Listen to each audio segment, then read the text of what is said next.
un instant, Ciel Montmardi, avec Christophe de Chavannes.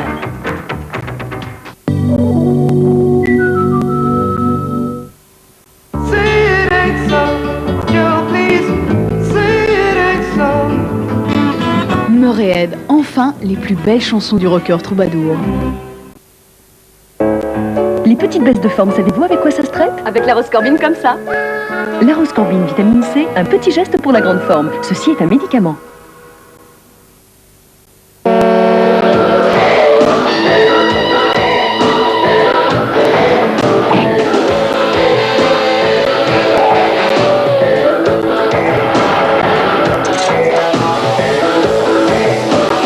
Parfois tu vois des éléphants blancs partout.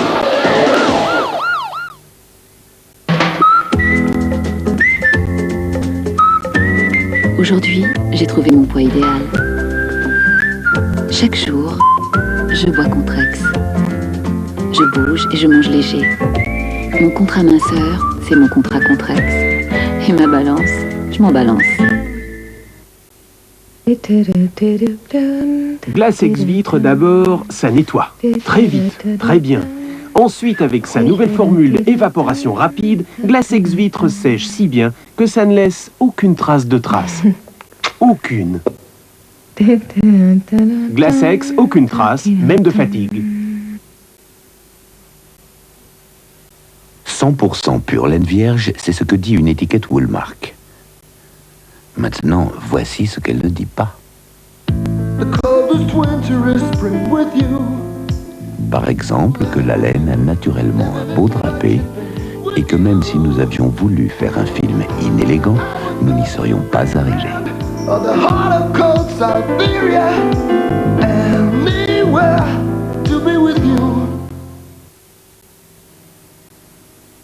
Dites-moi, pourquoi aimez-vous tant le beurre Bridel?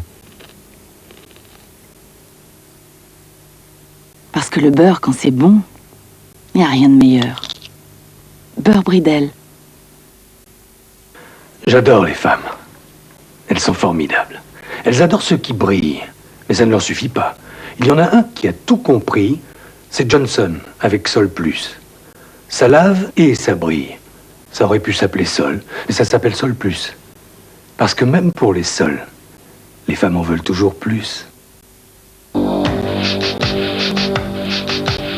Les chaussettes Olympia, les pieds ont de la gueule.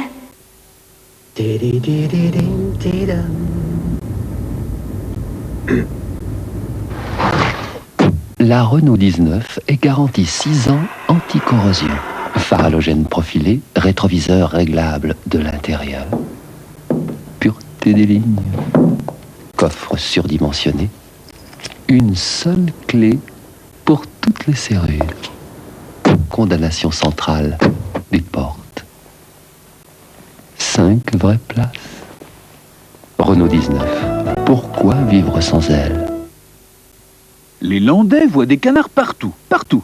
Magret de canard des Landes, le filet gourmand. Ouin, ouin. Une sacrée soirée. Honneur aux dames, Jean-Pierre Foucault reçoit une voix brûlante qui a fait le tour du monde, Patricia Cass. Un rôle de diva pour Jeanne Moreau, une femme fardée. Coup de cœur pour Frédéric Dard. Niagara, violent comme un torrent. Julie Pietri. C'est Jérôme, Pauline Esther et un invité plein de mystères. Charme, chaleur et chansons, sacrée soirée avec Jean-Pierre Foucault sur TF1.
Ah ben j'en ai pris plein les yeux. Rouge. Voilà, c'est le micro rouge. Tout va bien. Mesdames, messieurs, bonsoir. Oh ben regardez la féerie, voilà, la féerie s'il vous plaît. C'est très joli, on vous fait des effets avec un petit peu de son.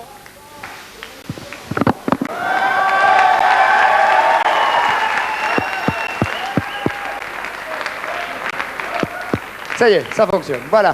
Bonsoir à tous, merci d'être venus. Vous avez bien fait de venir. Nous sommes ensemble jusqu'à la fin de cette émission. J'espère que vous allez bien. Et je vais vous demander, vous avez vu le sommaire, d'accueillir quelqu'un qui est né une année. Exceptionnellement, je n'ai pas le jour. Qui est fils de chirurgien à Grenoble, qui très vite apprend à jouer du piano et débute sa carrière en 1966, et qui en 68 compose même l'hymne des Jeux Olympiques d'hiver à Grenoble. Il s'inscrit dans un cours d'art dramatique, il rencontre Michel Sardou pour lequel il commence à écrire des chansons, et voilà pas qu'en 1973, il fonde le Big Bazar. En 77, il fait une fête absolument exceptionnelle au Havre, où plus de 50 000 personnes à travers les rues du Havre vont chanter, danser, manger, etc.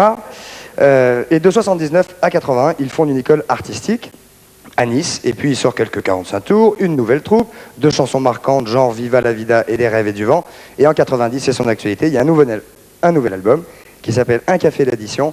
Attention donc, mesdames et messieurs, ça va commencer dans un instant. Michel Fugain, s'il vous plaît.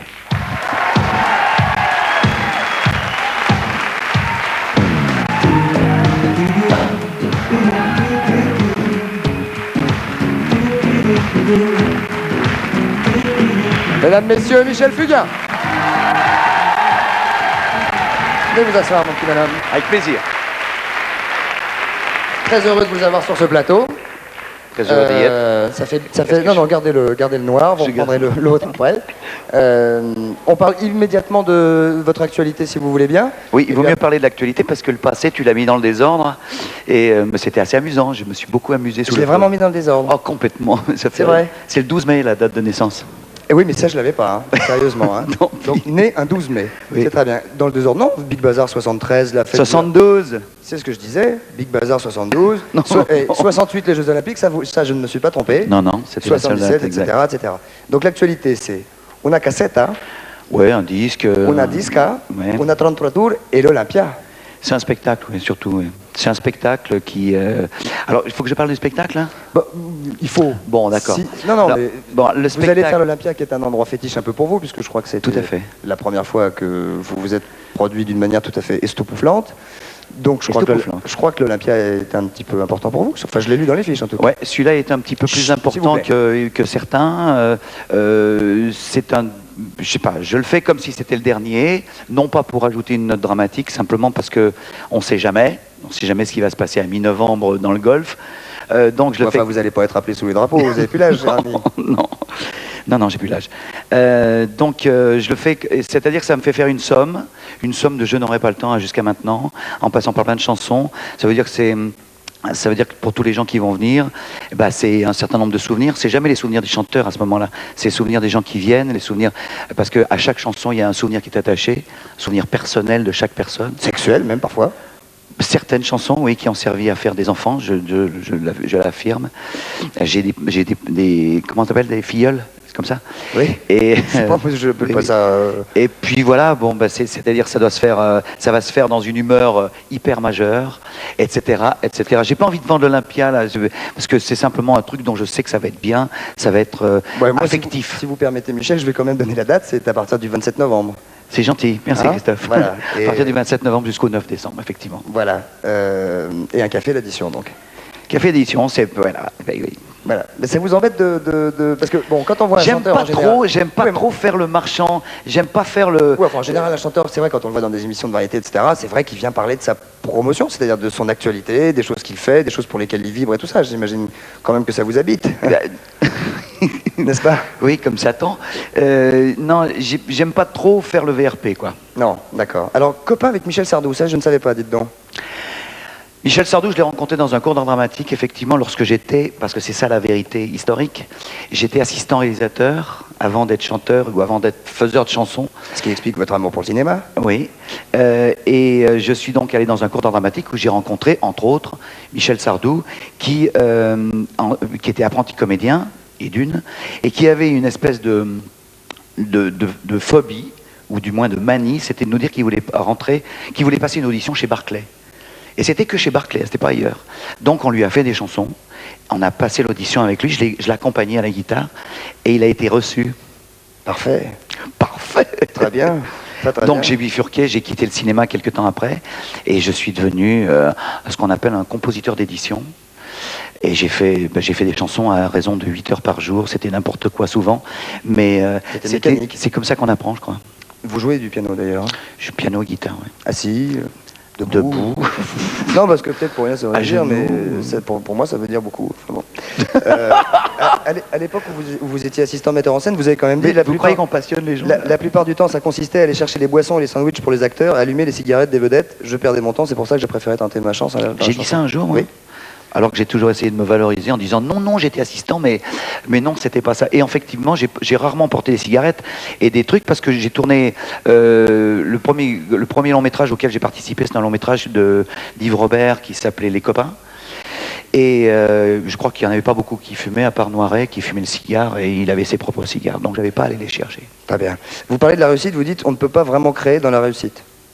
Vous avez dit ça en 1969, camarade Fugain. Je me disais aussi, ça fait longtemps. Ouais. Mais je crois que c'est très difficile de créer lorsqu'on est trop confortable. Oui, effectivement, il faut se mettre en danger. Le Big Bazar, ça a été une époque absolument épatante pour vous? Ouais, je crois que c'était pas que pour moi, on était 35 hein, quand même. Non, mais ça vous parle, Michel. Évidemment que c'est pas que pour vous, mais vous avez vécu quelque chose de très fort, c'est ça que je veux dire. J'ai vécu quelque chose de très fort, j'ai appris énormément de choses avec 34 personnes. Ouais. Est-ce que vous êtes devenu un peu plus égoïste maintenant que vous êtes moins de 34 ou non? Je pense pas. Je suis pas égoïste de nature. Simplement, je suis devenu un petit peu plus heureux, c'est-à-dire que j'ai digéré un certain nombre de choses. Il y a des moulins à vent contre lesquels je pars plus en guerre. C'est là, je sais que la société ne sera pas parfaite, donc j'ai pas à essayer de la battre en brèche. Ou alors, si les combats que j'ai amenés contre elle, tout ça avec plein de guillemets, je vous en prie, mettez-les. Les combats que j'ai à mener contre elle sont des combats de fond. J'ai envie effectivement de passer le restant de ma vie à filer quelques coups de pied, oui. Très bien. Vous avez fait aux États-Unis, alors que vous êtes parti pendant 3 mois là-bas, vous avez fait du sport, du tennis, du golf et de la course automobile, m'a-t-on dit? Pas aux États-Unis, en France. Vous avez fait la course automobile en France? Oui, dans un cadre absolument génial qui s'appelait le Star Racing Team. Oui. Et j'étais avec plusieurs de mes collègues, mes confrères saltimbanques. On se tirait des bourres 12 dimanches par an. C'est-à-dire qu'on s'envoyait purement mais simplement dans le décor souvent. Et c'était très agréable. J'ai appris des trucs de potes quand même, c'était une course d'amis. Oui, sauf qu'on a appris à conduire, on a pris des cours, vraiment, des cours de compétition, quoi. C'est-à-dire on conduit des bagnoles autrement que comme le chauffeur moyen.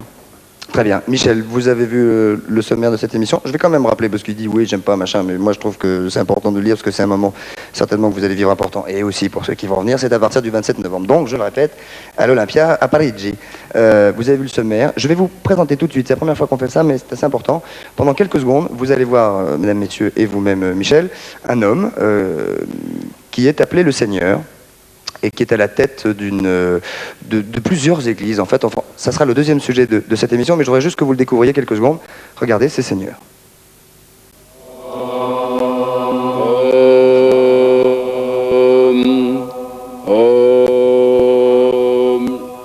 Moi, le Seigneur Amsa Manara, Messie Cosmo planétaire, de l'âge d'or, je vais me révéler à la Terre en ce jour saint du 22 août 1990.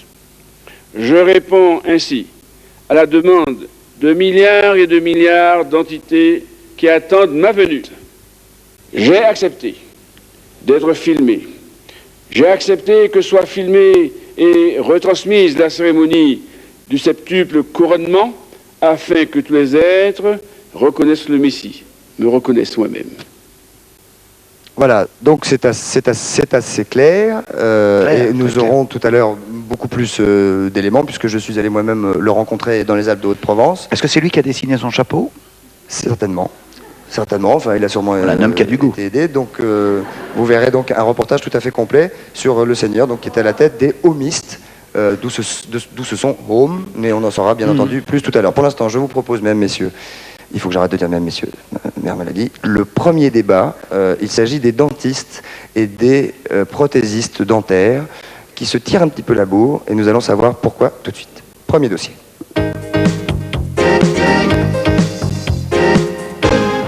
Le blues du dentiste dans le noir. Hier, un prothésiste dentaire de Strasbourg a été condamné à 3 000 francs d'amende pour exercice illégal de l'art dentaire.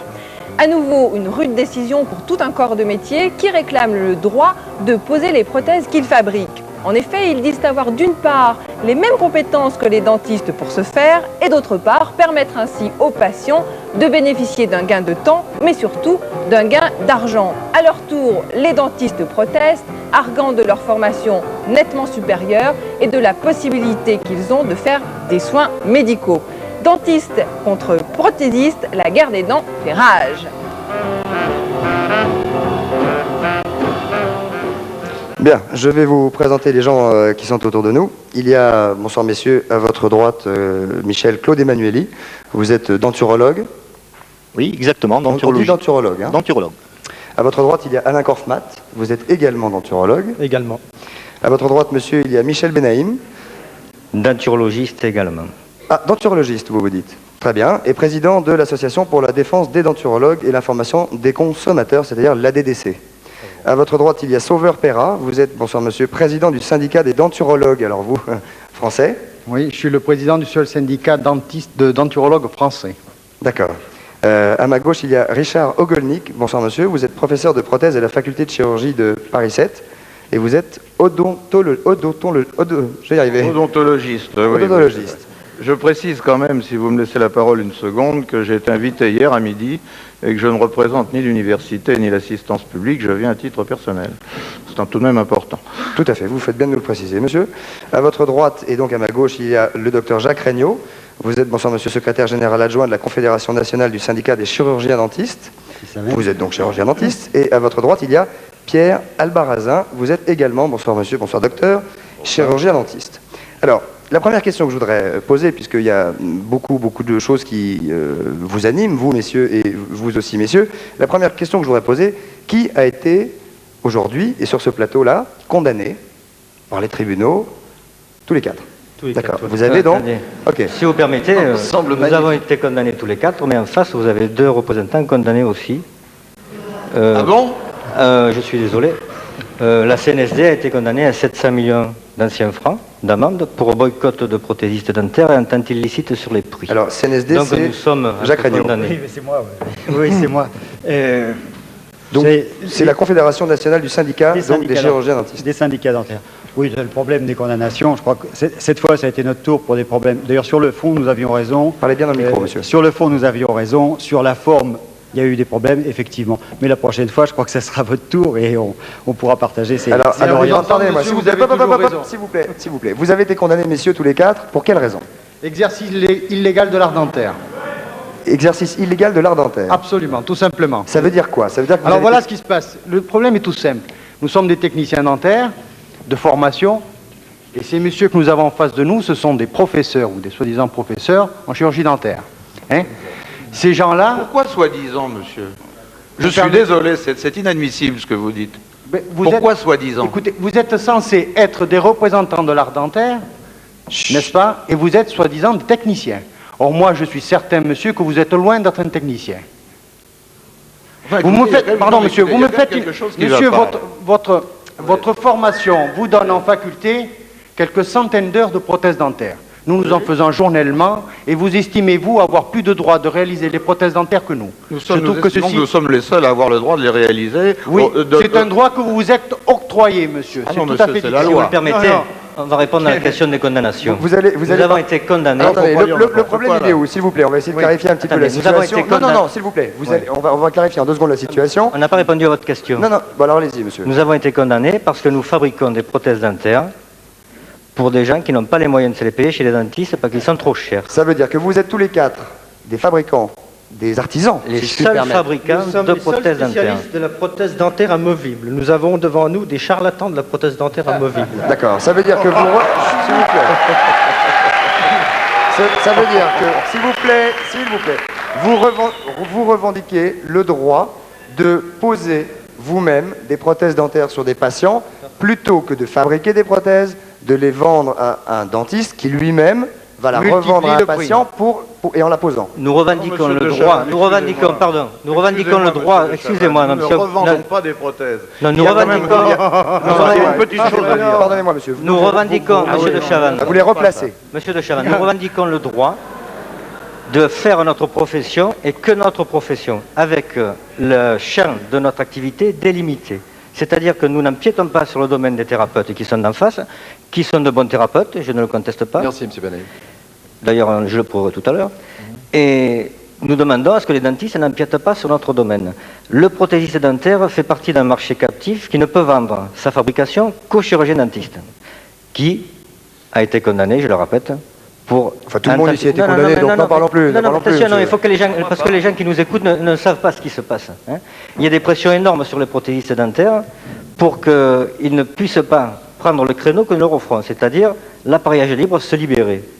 C'est très clair, c'est très net. Claude Emmanuel, vous voulez parler? Oui, il faudrait revenir à l'historique de notre profession. Vous pouvez ouvrir le micro, s'il vous plaît? Allez-y, monsieur. On part au Gaulois, là. Pardon? S'il vous plaît, monsieur. Oui, je dis, il fallait revenir à l'historique. Nous avons subi pendant des années votre dictat.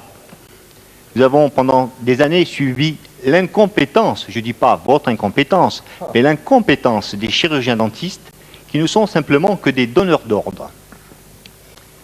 Nous avons... Un médecin qui fait une ordonnance est un donneur d'ordre par rapport aux pharmaciens. Si vous voulez, vous n'êtes que des donneurs d'ordre et la prothèse dentaire nous appartient. Vous n'avez jamais compris l'évolution intellectuelle de notre profession.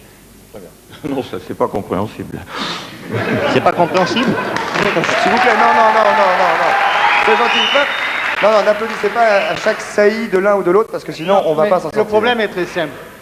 Ces messieurs ne veulent pas admettre, ils ne comprennent pas ce que vient d'exprimer mon confrère, M. Emmanueli. Il faut tout de même vous dire que ces responsables de la profession ont été exclus des chambres des métiers depuis 1985 parce qu'ils étaient jugés partis. Or, qu'est-ce que nous revendiquons, nous, maintenant? De réaliser nos prothèses sans l'apport de ces gens-là. Pour la bonne et simple raison, pourquoi nous condamne-t-on? On nous condamne parce qu'on prend une empreinte. Et parce qu'ils estiment que dans la mesure où une personne est édentée partiellement ou complètement et qu'elle n'a pas besoin des services de ces dentistes, que nous devons passer par eux. Or, moi, j'estime que ce n'est pas normal. Dans la mesure où quelqu'un est édenté et qu'il n'a pas besoin que les soins sont terminés, il n'y a pas de raison de passer par les chirurgiens dentistes. Michel Fugain. Monsieur, excusez-moi, je voudrais poser deux questions avant qu'on aille plus loin, juste pour m'éclairer. Est-ce que vous avez l'équivalent de ce qu'il y a chez les Toubib, savoir un conseil de l'ordre? Nous, oui, bien sûr. Ah, mais bien sûr. Mais vous savez que le conseil de l'ordre... Ça, c'est une question Alex. Oui, mais, je réponds de suite à votre question. Le conseil de l'ordre est une émanation de Vichy. Il y a encore en France, chez les Toubib, pareil. des lois de Vichy. Donc, la deuxième question, c'est d'ordre technique. J'ai aussi j'ai recours aux travaux d'un chirurgien que j'aime beaucoup d'ailleurs. Avant de placer une prothèse quelle qu'elle soit, il faut préparer le terrain, il faut traiter les dents, il faut préparer la dent, il faut préparer la racine. Est-ce que vous êtes habilité à le faire? Oui, mais monsieur Fugain, est-ce que vous n'avez pas compris? Non, ce n'est pas notre travail. Non, nous ne revendiquons pas la prothèse fixée. Le dentiste est un thérapeute qui l'obtienne. Nous demandons la prothèse mobile. Est-ce que c'est un acte médical? Pardon? Est-ce que c'est un acte médical, monsieur, de poser? Ah, mais voilà. Absolument pas, bien sûr. Alors ça, voilà. je bien expliqué, là. Nous, ce qu'on fait, c'est des dentiers, tout simplement. Monsieur Le Conic, s'il vous plaît. Bon, alors moi, je voudrais quand même préciser, parce que pour le public, ça ne doit pas être une querelle de spécialistes. Je voudrais d'abord préciser que ce problème concerne la santé publique en France. Premier point. Deuxième point, je voudrais préciser... La santé ou votre portefeuille, monsieur? Monsieur, je n'ai pas de cabinet. Non, excusez-moi, je n'ai pas de cabinet, mon portefeuille n'est pas en question. Vous êtes un grand spécialiste de prothèses mobiles. Excusez-moi, merci, mon portefeuille n'est pas en cause. Non. Alors bon, vous savez, ces petites allusions sont un peu stupides. Alors, je voudrais dire ceci. Il n'y a absolument aucun problème entre les chirurgiens dentistes et les techniciens en prothèses dentaires, dignes de ce nom. Oui, c'est pour ça que... Attendez, monsieur, il vous a laissé parler. C'est un premier point. Oui. Bon, les chirurgiens dentistes reçoivent une formation médicale. les techniciens en prothèse dentaire reçoivent une formation purement technique. C'est-à-dire qu'ils sont titulaires d'un CAP, équivalent à un CAP de dactylo ou de plombier. Je n'ai aucun la mépris mauvaise foi. pour les Oh, la mauvaise foi. Oh, la mauvaise Pour certains d'entre eux... Et vous leur donnez la prothèse à faire, ces CAP de plombier? Pour certains d'entre eux, bien sûr, je leur donne la prothèse. Pour quelle raison vous ne la faites pas, votre prothèse? Pour certains d'entre eux, ils ont un brevet. Moi, si vous voulez, personnellement, j'ai toujours dit... Mais monsieur, vous me laissez parler ou non? Mais je vais vous dire ceci. J'ai toujours préconisé que si vous étiez si fort, vous deviez faire vous-même votre prothèse dentaire. Mais ça arrive assez souvent que nous la fassions. Nous sommes très souvent obligés de reprendre le travail que vous Vous êtes des dilettantes de la prothèse dentaire amovible. Nous proposons à la population de vrais professionnels de la prothèse dentaire à des coûts 3 ou 4 fois moindres. Non, écoutez-moi. Je pourrais dire, ceci. Je voudrais finir sur les techniciens en prothèse dentaire. Je voudrais que... Oui, non, s'il vous plaît, il faut que ça soit un petit peu dans l'ordre parce que sinon les gens déjà vont comprendre. D'autres techniciens en prothèse dentaire sont titulaires d'un brevet. S'il vous plaît, monsieur, pas tout le monde en même temps. Je sais, mais nous sommes des prothésistes dentaires, j'aimerais entendre dire de votre bouche.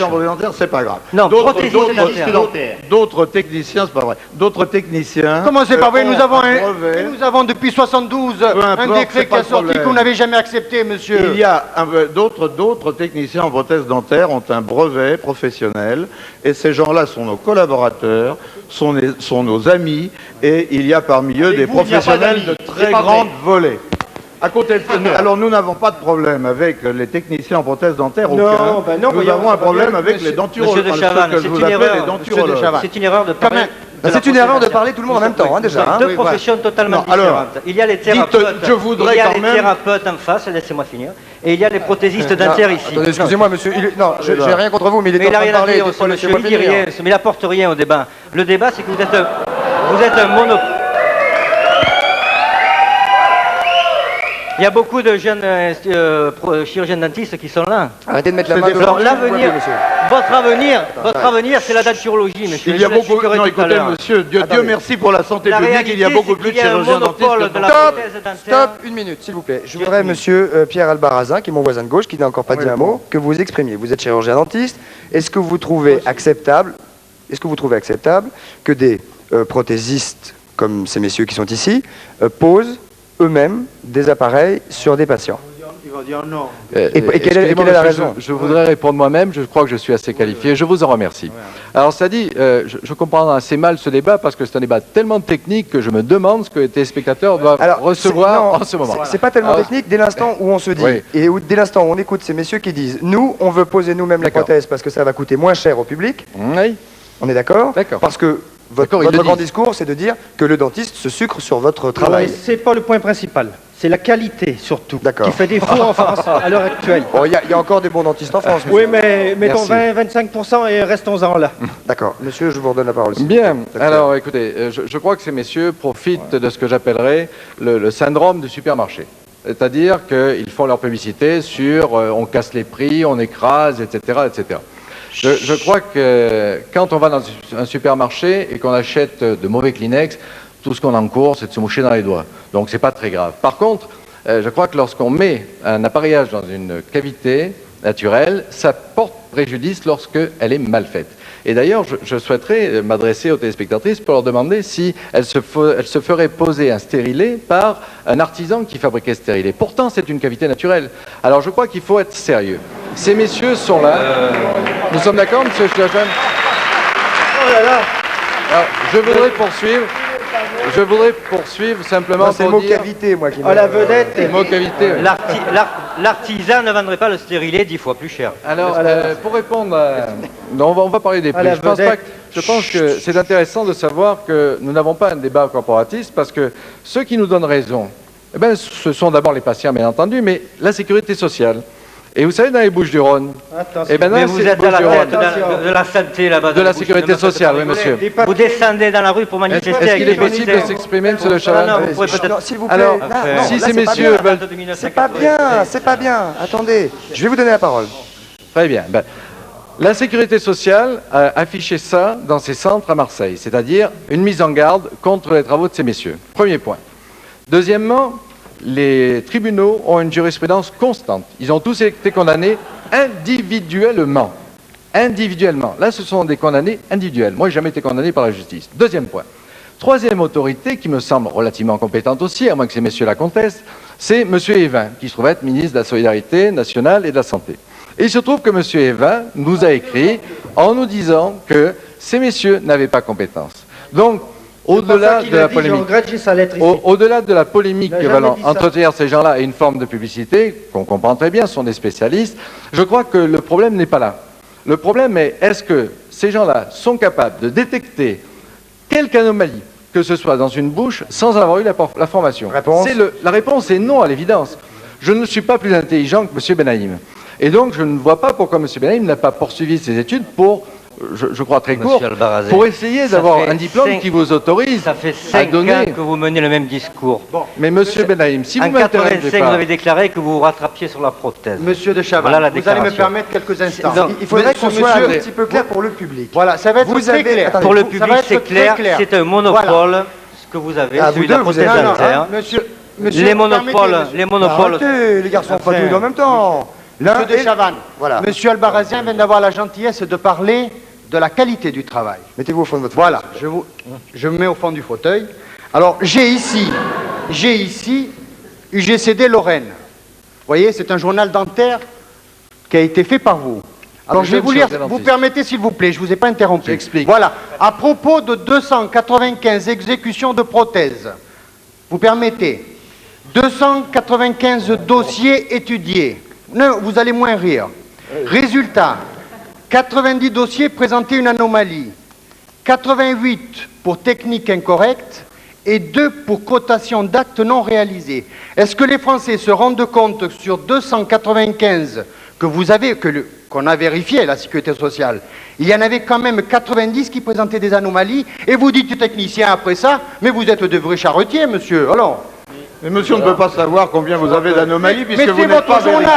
C'est vous qui le faites, monsieur. Mais vous n'êtes pas vérifié par personne. Mais c'est vous qui le faites. Oui, j'ai un petit peu du mal à vous suivre parce que vous êtes tous assez tumultueux. C'est vrai que cela dit, 95 anomalies sur 290 dossiers, c'est beaucoup. Tenez, mais c'est un journal qui est fait par les jeunes dentistes français. C'est beaucoup dès l'instant. Monsieur de Chavannes, si vous le permettez, on s'éloigne. Ce sont ceux qui me condamnent. Je voudrais la parole 2 secondes parce qu'il faudrait tout de même que les auditeurs sachent que la denturologie, qu'est-ce que ça veut dire denturologie? Bonne question. Bon, alors, le suffixe vient du terme logos, verbe, science, connaissance. Denture, la denture de Monsieur de Chavannes, ce sont ses dents. Donc, ces messieurs s'intitulent eux-mêmes spécialistes des dents, comme le cardiologue est spécialiste du cœur. Or, il n'existe aucun enseignement de denturologie en France. Il n'existe aucun diplôme de denturologie en France. Il n'existe aucun contrôle. Des diplômes canadiens. Écoutez-moi, il n'existe absolument. Au Canada, monsieur, j'ai étudié 3 ans à l'école de denturologie de Montréal. Il n'existe en France, ça n'existe pas. Si vous voulez de l'expérience canadienne. Il n'existe aucun. Cela dit, le permis de conduire américain ne fonctionne pas en France. Si ça n'existe pas, ça va exister. Oui, mais si ça n'existe pas, ça va exister. Il n'existe absolument. Ça n'empêche pas que c'est bon au Canada. Aucun enseignement. Non, mais écoutez, il faut quand même que je finisse. Aucun enseignement, aucun contrôle. Vous pouvez toujours dire qu'il y a des erreurs sur des traitements, je conteste d'ailleurs les chiffres, faits par des chirurgiens dentistes. Si vous ne savez pas ce que vous écrivez. Étant donné que vous n'êtes contrôlé par personne. Ce qui veut dire qu'un patient qui s'adresse à vous et qui a un problème avec vous ne peut même pas obtenir réparation car vous n'avez aucune responsabilité. Il ne peut pas vous poursuivre devant les tribunaux, il a perdu d'avance, alors que nous avons une responsabilité. Si le patient a un problème, il peut toujours s'adresser au Conseil de l'Ordre, il peut toujours s'adresser aux tribunaux et nous sommes là. Et nous ne sommes jamais condamnés. Je crois que vous êtes en train de noyer le poisson, si vous le permettez. S'il vous plaît. Bon, alors il faut tout de même pas exagérer. D'accord, monsieur. Non, s'il vous plaît, monsieur. Bon, alors maintenant, Non, excusez-moi, monsieur, je vais revenir vous voir. Nous avons des témoins qui sont là-haut dans la tribune et qui sont de divers horizons. Simone Richoux. Bonsoir Simone. Voulez-vous avoir la gentillesse de prendre le micro? Vous portez un dentier, Simone? Je suis à mon 3e dentier. Très bien. Les 2 premiers... Les 2 premiers ont été faits par des dentistes et j'en ai souffert beaucoup. Le dernier, je l'ai gratté avec une lime à ongles tellement il me faisait mal. Et le 3e alors? Le 3e, je suis allé chez M. Kaufmann, étant fatigué d'aller chez les dentistes. M. Kaufmann m'a mis un dentier. Je l'ai essayé 3 fois. La 4e fois, il me l'a mis dans la bouche et je ne suis jamais retourné chez lui. Il y a 18 mois, que je l'ai. Les vôtres, on les jette. Très bien. Donc, madame, vous êtes tout à fait satisfaite? Tout à fait satisfaite du prix et du travail. Très bien. Ça vous a coûté? 4 800 francs. Dans le micro? De 4 800 francs, dont j'avais été voir un dentiste, il m'en demandait 8 000. C'est-à-dire, grosso modo, disons 90% en plus. Alors, nous avons un deuxième témoin. Excusez-moi. Objection, vous dites? Objection, parce que madame n'a été remboursée de rien du tout. Ouais, Alors, peut-être. si elle avait été voir un chirurgien dentiste, elle aurait été remboursée de 2000, excusez-moi madame, de 2400 francs. Oui, et le bénéfice, j'aurais pardon perdu 2000 francs. Oui. Exact. Mais j'aurais perdu 2000 francs. Oui. Non, votre argument est faux. Je suis Seconde. on a compris, Votre monsieur, on a argument compris. est faux. Parce que là, cette dame-là s'est déjà fait faire 2 prothèses dentaires chez des dentistes. Le 3e, elle n'aurait pas été remboursée. Vous avez tort, monsieur. Alors, écoutez, je crois que là, madame a eu un traitement de faveur, parce que moi, j'ai vu les prix dans les publicités, et il y a 4 ans, les prix de monsieur Benaïm, affichés dans les grandes publicités, c'était 2500 francs. Et à partir de 3800 francs 4 ans après, de 2005 à partir de 3800 francs, je vous assure que l'indice du coût de la vie, ça a fonctionné. Nous sommes d'accord. Mais 8 000 francs, je trouve que ça fait une différence.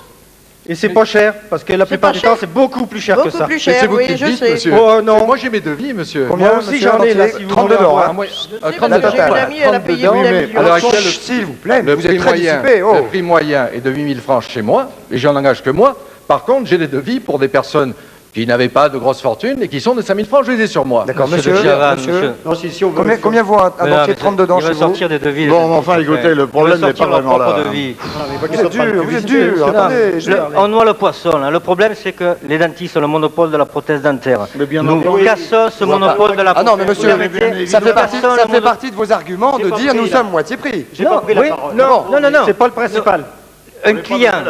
Nous cassons, monsieur, nous cassons votre monopole. Les monopoles tombent les uns après les autres en Europe. Le vôtre tombera. Monsieur Perrin, s'il vous plaît. Ça serait trop cher. Non, moi j'arrête de vous poser des questions à partir de maintenant, si vous arrêtez pas. Même si vous étiez moitié moins cher, ça serait trop cher. Vous êtes au volant d'un autobus, vous prenez des passagers dans votre autobus, vous ne savez pas le conduire, vous n'avez pas le permis, évidemment, vous n'avez pas d'assurance, et vous voudriez qu'il y ait encore... Je conduis les prothèses dentaires mieux que vous, monsieur, je les fabrique. La situation... C'est pas un exemple. Vous noyez le poisson. Mais non, laissez-moi maintenant. Vous êtes uniquement des revendeurs de prothèses dentaires. Attendez, vous êtes gentil, moi j'arrête tout de suite le débat, parce que je suis sûr que les gens qui sont devant leur poste ne comprennent rien. Alors, ou c'est l'un après l'autre, ou j'arrête tout de suite. De Chavannes. S'il vous plaît, merci. Non, pas s'il vous plaît, merci. Je vais prendre un deuxième témoin en tribune, je vais quand même faire ce que je veux, 1 minute si vous permettez. François Comte-sur-Cy. Voilà, je suis là, d'accord. Bonsoir François. Bonsoir monsieur. Bonsoir monsieur. Bonsoir François. Voilà. Vous avez été, François, chez un denturologue. Vous Oui. Vous êtes fait faire un dentier qui vous a coûté 4 500 francs. Oui. Qu'est-ce qui s'est passé? Voilà, il s'est passé le 8 mai 1988, je suis allé chez un de ces messieurs-là. Et il m'a fait l'empreinte le mardi, écoutez bien, le mardi, le jeudi, j'ai eu mon dentier. Est-ce que j'ai dit, je pars pour des affaires familiales en Corse, est-ce que je peux partir, vous croyez, parce qu'il me fait vraiment mal? Il me dit, il n'y a pas de problème, monsieur, il faut qu'un dentier se fasse à votre bouche. Eh bien, le dimanche, monsieur, j'avais 39 cents de fièvre et une bouche comme ça, il a fallu aller au docteur. Bon, monsieur. Mais ce n'est pas fini, monsieur. Lorsque je suis allé voir ce monsieur, il me dit comme ça, il me dit, avec 500 francs de plus, je vous mets d'autres dents. C'est pas un denturologiste. Je dis, pourquoi? C'est pas un denturologiste. Je tiens à bien préciser, monsieur de Chavannes, que j'étais sorti d'une grave opération et j'ai manqué perdre la vie pour ce monsieur. Ce charmant monsieur-là. Enfin, il est passons. ici? Non. Ah non, il n'est pas ici, parce que c'est là, je crois que... Enfin...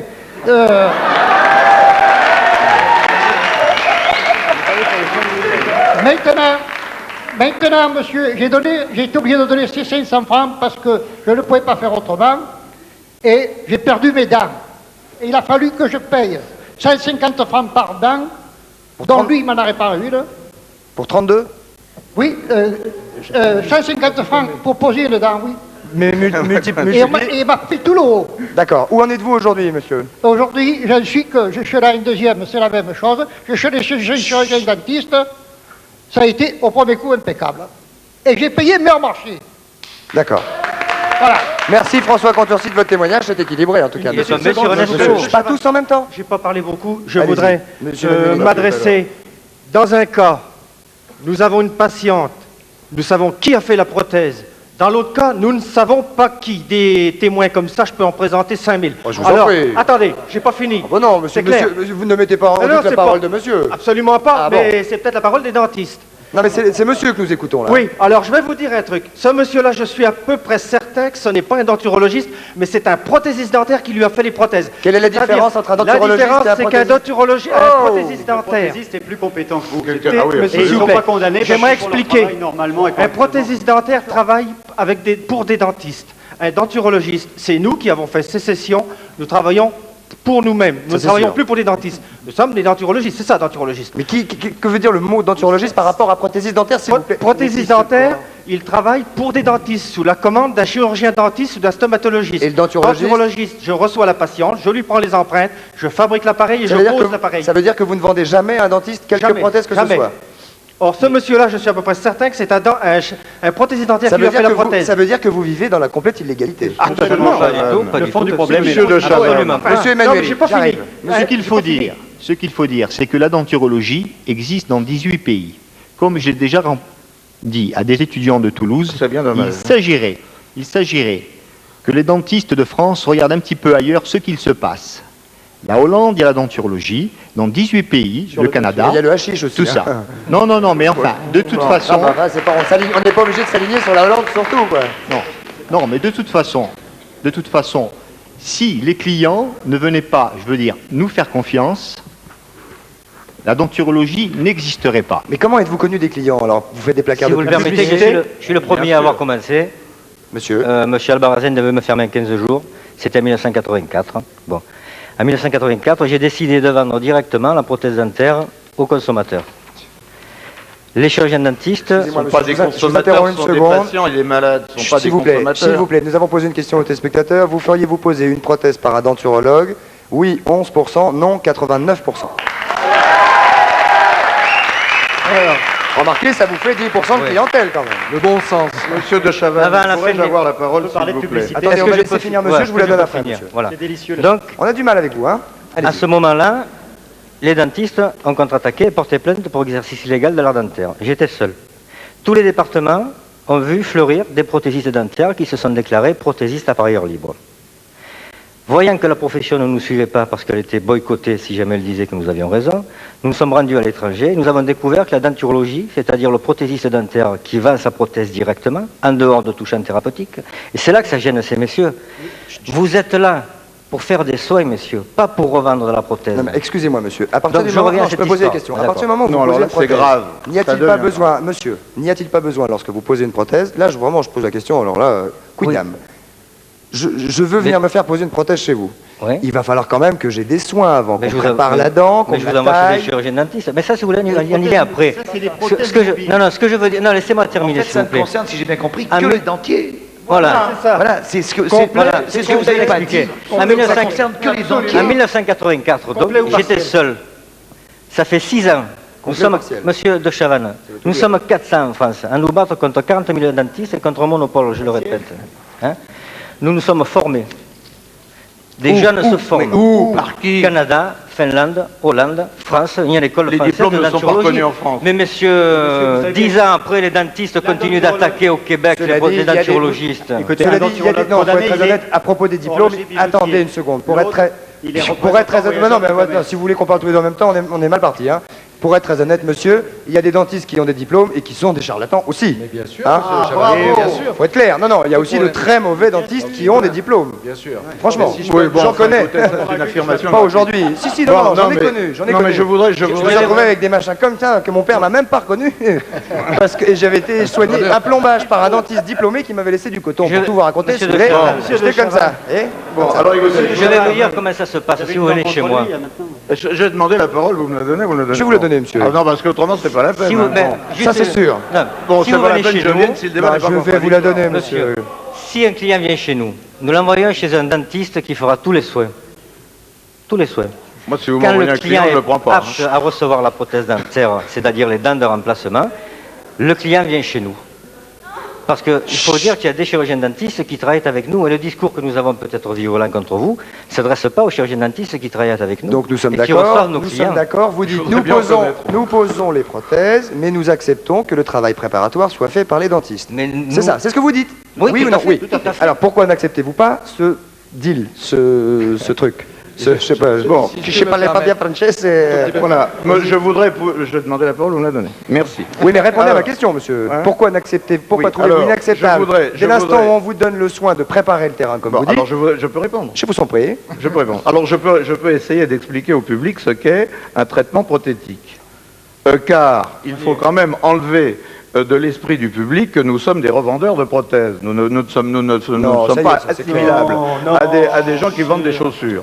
Quand un patient vient chez nous pour se faire appareiller une prothèse, bon, il faut commencer par examiner l'ensemble de sa bouche, de sa denture, de ses muqueuses, de ses dents. Voir si par hasard il n'y a pas une petite lésion précancéreuse que l'on peut traiter, qui pourrait sauver la vie du patient et que ces messieurs sont bien incapables de reconnaître. Ah, ça c'est l'argument choc. Il faut prendre des radios, il faut prendre des modèles d'études, il faut analyser les mouvements de la mâchoire. Votre mâchoire du haut, elle est fixe, votre mâchoire du bas, elle remue dans tous les sens.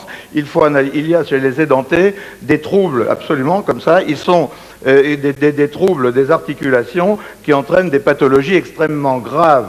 Des patients qui ont des névralgies, qui ont des douleurs. Tout à fait, d'accord. Parce que leurs articulations sont complètement déglinguées. Donc, le travail du dentiste est déjà de faire cet examen. Quand il a fait cet examen, son travail est de mettre la bouche en état. Son travail est de mettre la bouche en état, de mettre les tissus, les gencives en condition, de vérifier si l'os peut supporter, de vérifier si les dents peuvent supporter. De faire son boulot. Ensuite, c'est de prendre des empreintes, ensuite c'est de monter les empreintes sur des appareils qui simulent les mouvements de la mandibule. Vous avez raison, je non, vous vous ne m'arrêtez pas. C'est là où nous nous arrêtons. Attendez, seulement, écoutez, je veux finir là. C'est seulement à ce moment-là. Alors 2 minutes, je vous donne la parole. Merci. Vous me la rendez? Non, c'est là où nous nous arrêtons. Tout ce boulot-là, nous sommes d'accord, concerne exclusivement, nous sommes bien d'accord, le dentiste qui a fait des études pour ça et qui a des capacités pour cela. Oui. Pourquoi n'acceptez-vous pas? Je pose la question naïvement. Pourquoi n'acceptez-vous pas? Je pose la question à tous les trois. Qu'à partir du moment où vous avez fait votre boulot, vous ne donneriez pas une partie de ce travail aux prothésistes qui ont fabriqué l'engin. Il faut que cette prothèse soit intégrée par le patient. Je pose la question, monsieur. Hein, il faut que la prothèse soit intégrée sur le plan psychologique, esthétique, phonétique, fonctionnel par le patient. Et ça, c'est un travail à un certain moment, nous envoyons effectivement les modèles que nous avons montés sur un simulateur des mouvements de la mandibule. C'est simple quand même de comprendre. Nous l'envoyons aux techniciens en prothèse dentaire. On pourrait penser tout d'un coup, quand on vous écoute, messieurs. Nous essayons tout cela en bouche, nous l'adaptons et nous assurons le suivi du travail. Et nous en assurons également la responsabilité. Ok, monsieur. Car nous sommes légalement les seuls responsables. On en a parlé tout à l'heure de cette responsabilité. Voilà. Attendez une seconde. Bon, on aurait l'impression, si le travail du technicien en prothèse dentaire est une étape. Ok. Est une étape dans 25 étapes. On a quand même l'impression, en vous écoutant, une mauvaise langue, dirais-je. On pourrait avoir l'impression que vous essayez de conserver un monopole. Me trompe-je? Me trompe, vous avez tout compris. Nous ne conservons aucun monopole. Voilà, le code de la santé publique. Monsieur. Voilà ce que pensent les La parole à médias. votre voisin. Je voudrais quand même arriver là. Voilà ce que pensent les médias, monsieur de Chavannes. S'il vous La plaît. mine d'or, elle est là. Si vous me permettez, à propos monsieur... du monopole, c'est la loi qui nous confère ce monopole. Il faut quand même arriver aux choses maintenant. Les lois, ça se La change. loi, le code de la santé publique. Voilà. Le code de la santé publique, il n'est pas fait continuez à pour répondre à protéger les monsieur de chirurgiens Chavannes. dentistes, il est fait pour protéger Sur la nos santé compétences. publique. Non. Alors, attendez, je vais vous faire couper le micro, monsieur. On n'entend rien, ni vous, ni lui. Si vous parlez en même temps, on ne comprend rien. Oui, monsieur. C'est clair. Ça, c'est mon boulot. Merci. Oui, monsieur. Allez-y. Nous avons, de par la loi, de par notre formation et notre diplôme, le monopole, c'est ce que vous dites, parce que la loi nous le donne, c'est le code de la santé publique qui n'est pas fait pour protéger, encore une fois, les chirurgiens dentistes, il est fait pour protéger la santé publique. Là-dessus, c'est clair, tout le monde le confirme, y compris notre ministre. Chirurgien dentiste s'occupe de tout ce qui est traitement en bouche, et notamment prothétique. Là-dessus, c'est clair. Qu'est-ce qu'un traitement prothétique? C'est la conception, l'élaboration. Il nous a tout dit. Non, il nous a tout dit là. C'est d'accord. On va pas recommencer. C'est notre métier. Qui va traiter la partie qui correspond à la fabrication d'un des éléments prothétiques? Le technicien de laboratoire ou le Les prothésiste de téléspectateurs ne laboratoire. comprennent plus rien. Monsieur, quand vous avez fait les soins, ça laissez-moi s'arrête là. finir, écoutez, Vous donnez la vous êtes preuve de pénible. prothésiste qui fabrique la Moi, prothèse. je veux dire une seule chose. Vous êtes en ce moment, on a 20 000 techniciens en France, 20 000. Monsieur de Chavannes, Je peux plus, je ne sais pas. 20 000 techniciens de prothèses dentaires. 20 000 techniciens en France. pour 38 000 chirurgiens dentistes qui travaillent. Le marché est difficile. Qu'est-ce qu'il y a 110 denturologues que la CNSD, notre organisation, a tous fait condamner avec l'appui du ministre et du parquet? Ils sont 100. Parmi ces 100-là, il y a comme formation un représentant en fourniture dentaire. Il y a comme formation un horloger bijoutier. C'est ça qu'ils appellent la formation. Ça, c'est faux. N'importe quoi, monsieur. Vous mentez. Une seconde. Il y a un budget de 2 milliards, plus de 2 milliards par an. Plus de 2 milliards par an. 35 permanents. Oui, il n'y a pas 35 permanents, monsieur. Il y a 600. Je suis membre du bureau et je suis... Ça, c'est un détail qui n'intéresse peut-être pas le public. pas le public, ce que vous dites, monsieur. Isabelle Bardou. Isabelle Bardou. Absolument pas. Il y a une jeune fille qui est là, qui s'appelle Isabelle Bardou. Vous avez été présidente des étudiants dentaires de France. Vous êtes jeune, charmante, moderne. Qu'est-ce que vous pensez de cette querelle? Est-ce que vous estimez, à mon avis, de toute façon je pense que la réponse est claire, est-ce que vous estimez que ces messieurs peuvent avoir la possibilité de travailler dans la bouche d'un patient? C'est simple, pour moi c'est non. C'est non parce que on a fait une première année de médecine, enfin après le baccalauréat, donc une sélection très difficile. Ensuite, on a 4 années d'enseignement purement dentaire où l'enseignement 200 heures de prothèse. et à la fois pratique, je vais y venir, à la fois pratique et à la fois théorique. Et nous avons fait le calcul avec l'Union nationale des étudiants en chirurgie dentaire. Nous avons 20% de l'enseignement, des heures d'enseignement pratique qui concernent la prothèse. 200 heures de prothèse. Donc, un apprenti chez nous le fait un mois. J'ai pas dit 200 heures, monsieur, j'ai dit 20%. Ce qui fait alors, je ne sais plus exactement. Je crois ça que ça doit fait faire 200. Non, ça doit faire 700 ou quelque chose comme ça. 1000 heures. 700 heures, je pense. Ah ben, je ne sais plus exactement. C'est le travail d'un apprenti chez nous pendant un mois. Alors Mais avec ça, vous prétendez avoir le monopole de la prothèse? Non, cela dit, monsieur, je ne crois pas qu'on remette en cause vos qualités professionnelles. Hein. Je ne crois pas que qui que ce soit... Si, vous, si. Ah, si, c'est parce que vous êtes en colère. Simplement, ce que je voudrais dire, c'est aux gens qui ont envie de faire des études médicales, c'est qu'ils arrêtent tout de suite de les faire. Si on peut, avec un CAP, non, madame, aller faire le même travail. Parce que la formation de chirurgien dentiste ne forme absolument pas à la prothèse dentaire amovible. Je suis Nous n'avons désolée, pas l'intention monsieur. d'entreprendre des études qui, pour nous, sont nulles. Je suis désolée, monsieur, si nous voulons Là, je ne demain... suis pas persuadé que le téléspectateur soit ravi d'apprendre ce que vous dites quand même. Monsieur de Chavannes, je voudrais Oui, mais si nous mademoiselle, voulons demain- est-ce qu'on peut laisser finir une jeune femme? Là, vous êtes que oui. des garçons, laissez finir une Elle est jeune femme. mignonne, quand oui, même. allons-y. Si nous avons reçu l'enseignement. Si nous voulons demain, d'accord, nous passerons plus de temps, mais si nous voulons demain, nous pouvons faire notre prothèse de A à Z. Eh bien, j'ai hâte de voir ça. J'ai hâte. Faites-le. Sans doute un peu moins bien que quand même, parce que c'est c'est tous les pas jours. grave. Oui, bien sûr. Le jeune homme. Qui êtes-vous? pas avoir la parole. Qui êtes-vous? Allez-y, Ça marche pas, ça marche. Oui, je voulais juste dire que... Qui êtes-vous, s'il vous plaît? Je suis une personne qui a eu des soins dentaires et qui a été déçue pour la bonne et simple raison que mon dentiste a fait très bien son travail et que le prothésiste avait carrément loupé, ça s'appelle une CIV ou je sais pas quoi, une prothèse. Hein. Il a carrément loupé son coup et ça m'a porté préjudice, quoi. Et en plus de ça, je voulais dire qu'il parle d'argent depuis tout à l'heure, mais les prothésistes eux-mêmes vendent au noir des dents. Parce que moi, personnellement, la mienne, je l'ai payée. Ils vendent des dents au noir? La main à la main, je l'ai payée. Mais ils ont le droit de vendre à tout le monde, monsieur. Non, mais d'accord, mais il n'y avait pas de facture. Ah, pardon. Il n'y avait pas de facture. Excusez-moi. Il n'y avait pas de facture. Monsieur de Chavannes. C'est tout. Ils parlent d'argent et eux, les premiers, ils sont... Monsieur, vous n'avez pas été satisfait de votre prothèse. Oui, bien sûr. Mais Qui vous l'a placé en bouche? Pardon? Qui vous l'a placé en bouche? Un dentiste. Et pourquoi il vous a placé une prothèse défectueuse en bouche? Non, mais bien sûr, non, mais ce que je veux dire par là... Non, mais vous avez Non, mais ce que je veux dire, c'est que la prothèse n'était pas bonne, était mal faite. La prothèse a été mal faite dès le départ. La prothèse peut être mal foutue quand même. Ça veut dire que le dentiste a mal fait son boulot, quand même. Non, le dentiste a très bien fait son travail. Il a tout fait comme c'était fait. Mais ce que je veux dire, c'est que le prothésiste a mal fait la prothèse. Oui, mais normalement, le dentiste doit exiger du prothésiste qu'il la refasse à ce moment-là. Bien sûr. Non, mais comme je vous ai dit, ça s'est fait sans facture. Donc, je n'avais aucun ça veut dire que c'est le recours. dentiste qui a touché au noir, monsieur. Non, c'est pas le dentiste. C'est pas le dentiste. Le dentiste, il a donné une facture, lui. Non, le dentiste, il n'y a pas de problème. Donc tout le monde a vendu au noir. Non, c'est tout le monde vend au noir. C'est pas possible. Ce que je voulais dire, c'est aussi, ce que je veux dire aussi, c'est que c'est comme, je sais pas, je prends un exemple approximatif. Rapidement, il y a des gens qui fabriquent. C'est un métier. Qui fabriquent des murs, et il y a d'autres gens qui les posent. Et ce que je veux dire, c'est chacun son métier, c'est le mieux. D'accord, voilà, c'est ok, jeune homme. Bon. Alors maintenant, il nous reste 1 minute 30 pour conclure. Non, mais il faut m'écouter là, 1 minute 30. Je peux poser une question.